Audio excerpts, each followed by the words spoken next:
بسم اللہ الرحمن الرحیم۔ السلام علیکم، ویلکم ٹو یوٹیوب چینل عبقری وظیفہ۔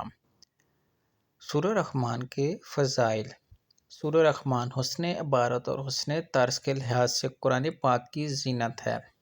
اس سورت کی تلاوت میں ایسا اثر ہے کہ سننے والے پر بے حد خاموشی اور رقت طاری ہوتی ہے، کیونکہ تفسیر ابن کثیر میں لکھا ہے کہ یہ سورت اپنے محسن عبارت اور عمدہ طرز ادائیگی میں دلہن کی طرح آراستہ اور مزین ہے۔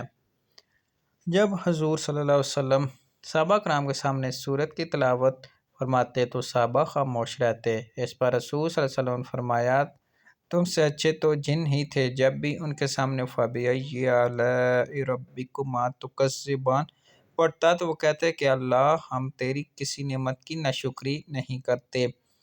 اب اس سورت کے فوائد کیا ہیں؟ یہ سورت ہر قسم کی حاجت روائی کے لیے بہت اکثیر ہے۔ حاجت کے لیے سورت کو 11 روز تک 11 مرتبہ پڑھیں، انشاءاللہ حاجت پوری ہوگی، وہ مسئلہ چاہے کسی ہی قسم کا چاہے کیوں نہ ہو۔